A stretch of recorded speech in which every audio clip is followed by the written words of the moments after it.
الحمد للہ رب العالمین۔ تمام تعریفیں اللہ کی ہیں جو تمام جہانوں کا پروردگار ہے۔ الرحمن الرحیم، جو سب پر مہربان بہت مہربان ہے۔ مالک یوم الدین، جو روز جزا کا مالک ہے۔ ایاک نعبد و ایاک نستعین، اے اللہ ہم تیری ہی عبادت کرتے ہیں اور تجھ سے مدد مانگتے ہیں۔ اہدنا الصراط المستقیم، ہمیں سیدھے راستے کی ہدایت عطا فرما۔ صراط الذین انعمت علیہم، ان لوگوں کے راستے کی جن پر تو نے انعام کیا ہے۔ غیر المغضوب علیہم ولا الضالین، نہ کہ ان لوگوں کے راستے کی جن پر غضب نازل ہوا ہے اور نہ ان کے راستے کی جو بھٹکے ہوئے ہیں۔ سورۃ الفاتحہ دراصل یہ ام القرآن ہے۔ کہتے ہیں ماں کو، کیونکہ ماں پورے سلسلے کی اصل بنیاد ہوتی ہے۔ تو اللہ رب العزت نے اس سورت یعنی قرآن مجید کی ابتدا اس سورت سے فرمائی۔ اس سورت کا نام کل میں نے آپ سے ذکر کیا تھا، سورۃ الشفا بھی ہے۔ جیسا کہ روایات میں آتا ہے کہ اس سورت کے ذریعے ایسے لوگوں کو شفا ملی جو زہر کھا چکے تھے۔ اسی طرح ابو سعید خدری رضی اللہ تعالیٰ عنہ سے روایت ہے کہ ایک لونڈی نے آ کے ہمیں یہ بتایا کہ اس خطے کے بادشاہ کو سانپ نے ڈس دی ہے۔ تو ایک صحابی اٹھے، انہوں نے یہ سورت پڑھ کے دم کی تو وہ صحت یاب ہو گئے۔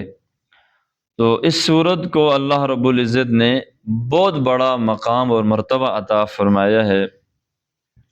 شروع میں رحمان اور رحیم یہ دو لفظ آئے ہیں۔ اب دنیا کے اندر جو اللہ کی رحمت ہے یہ سب کو پہنچتی ہے، کافر کو بھی پہنچتی ہے، مسلمان کو بھی پہنچتی ہے۔ لیکن آخرت کے اندر رحمت مسلمان کو تو پہنچے گی، کافر کو نہیں پہنچے گی، جس کی وجہ سے وہ ہمیشہ کے لیے عذاب کے اندر رہے گا۔ اسی طرح اللہ رب العزت کی تعریف یہاں بیان کی گئی تو آپ دیکھیں دنیا کے اندر اگر کسی عمارت کی تعریف ہو تو دراصل وہ عمارت بنانے والے کی تعریف ہوتی ہے۔ چیزوں کی تعریف ہو تو دراصل وہ اللہ رب العزت ہی کی تعریف ہوتی ہے۔ اس لیے فرمایا تمام جہانوں کا۔ اب جہان مختلف قسم کے ہوتے ہیں، مثال کے طور پر جانوروں کا جہان، جمادات کا، نباتات کا، آسمانوں کا جہان، ستاروں کا، سیاروں کا، فرشتوں، تمام مخلوقات، چونکہ یہاں تعریف ان کی گئی ہے تو دراصل یہ اللہ رب العزت کی تعریف ہے۔ روز جزا کا مالک ہے۔ یہاں دنیا کے اندر ظاہری ملکیت کسی کی ہوتی ہے، لیکن وہ آخرت میں اللہ رب العزت کی ہر اعتبار سے ملکیت ہوگی، اور مرتے ہی انسان کی بادشاہت اور ملکیت ختم ہو جاتی ہے، لیکن اللہ رب العزت ہمیشہ کے لیے قائم اور دائم رہیں گے اس صفت کے ساتھ۔ آخر میں یہ بتایا کہ دعا مانگنے کا طریقہ کیا ہے، کہ کسی بھی عبادت کے لائق کوئی نہیں، صرف اللہ رب العزت کی ذات ہے جو مشکل کشا بھی ہے، حاجت روا بھی ہے، کاموں کو بنانے والی بھی ہے اور کاموں کو بگاڑتی بھی وہی ذات ہے۔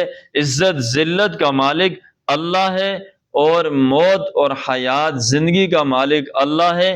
ہر قسم کی پریشانیاں دور کرنا یہ اللہ رب العزت ہی کی صفت ہے۔ اب خلاصہ کیا ہے؟ الحمد سے لے کر ایاک نعبد و ایاک نستعین، پورے قرآن کا خلاصہ سورۃ الفاتحہ۔ سورۃ الفاتحہ کا خلاصہ بسم اللہ الرحمن الرحیم۔ بسم اللہ الرحمن الرحیم کا خلاصہ لفظ با، بسم اللہ۔ اتنی بڑی تشریح ہے اگر اس کو کوئی کھولنا چاہے، لیکن خلاصہ آپ سے کیا ذکر کرنا ہے؟ دو باتیں اللہ رب العزت نے یہاں بیان کی ہیں، اور یہ دو باتیں ایمان والے کی پہچان ہے۔ وہ کیا ہے؟ صابر اور شاکر۔ ایک صبر وہی کرتا ہے جو دعا مانگے گا۔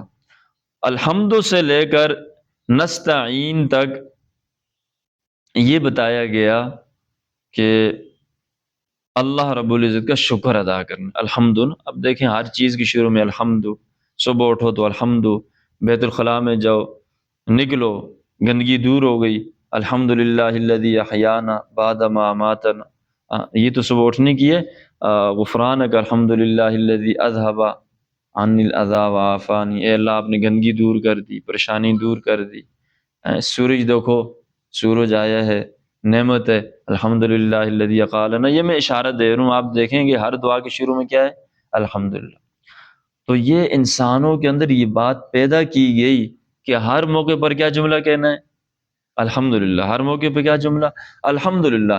اب روایات میں آتا ہے کہ آپ صلی اللہ علیہ وسلم کو کوئی تکلیف پہنچتی، کوئی آپ سے پوچھتا کہ کیا حال ہے، آپ فرماتے الحمدللہ۔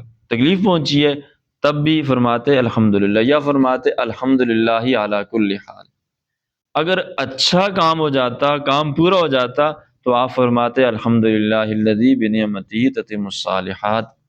تو ہر حال میں کیا کہنا ہے؟ الحمدللہ۔ اور دوسرا عنوان بتائے اہدنا الصراط المستقیم سے لے کے آخر تک دعا۔ جس انسان کے اندر شکر کرنے کی عادت آ جائے اور دعا مانگنے کی عادت آ جائے، وہ کائنات میں کامیاب ترین انسان ہے۔ ایک آدمی مسجد سے نماز پڑھ کے باہر نکلا، ظہر کی نماز، اللہ پاک سے کہنے لگا کہ یا اللہ میں آپ کی نماز بھی پڑھتا ہوں، عبادت بھی کرتا ہوں، لیکن میرے پاؤں میں چپل نہیں ہے یا اللہ۔ چونکہ چپل نہیں تھی تو یا اللہ آپ نے مجھے چپل نہیں دی، مجھے آپ نے چپل نہیں دی۔ تھوڑا سا آگے گیا تو ایک آدمی کو دیکھا اس کا پاؤں ہی نہیں تھا، تو کہنے لگا یا اللہ تیرا شکر، اس کا تو پاؤں نہیں ہے، میرے تو پاؤں ہیں لیکن چپل نہیں۔ تو انسان دنیا کے معاملے میں اپنے سے جو نیچے والا ہے اس کو دیکھے، اور دین کے اعتبار سے اپنے سے بڑے کو دیکھے، یار وہ آگے بڑھ رہا ہے میں بھی آگے بڑھوں۔ وہ 100 بار درود پاک پڑھتا ہے میں 200 بار پڑھوں گا، وہ 2 نفل پڑھتا ہے میں 4 پڑھوں گا، وہ 1 سپارہ پڑھتا ہے میں 2 سپارے پڑھوں گا، وہ اذان کے بعد مسجد میں آتا ہے میں پہلے آؤں گا۔ یہ ہے دین کے۔ دنیا کے اعتبار سے کیا؟ اوپر والے کو نہیں دیکھنا، نیچے والے کو۔ نیچے والوں کو دیکھیں گے شکر ہوگا، ورنہ کیا ہوگی؟ اللہ کی نافرمانی۔ تو اس لیے پورے قرآن میں خلاصہ 2 چیزیں، ایک شکر ہے اور ایک دعا ہے۔ ہر معاملے میں شکر، جو نہیں مل رہا وہ اللہ سے مانگنا ہے۔ اللہ کے خزانے ہمارے لیے ہیں۔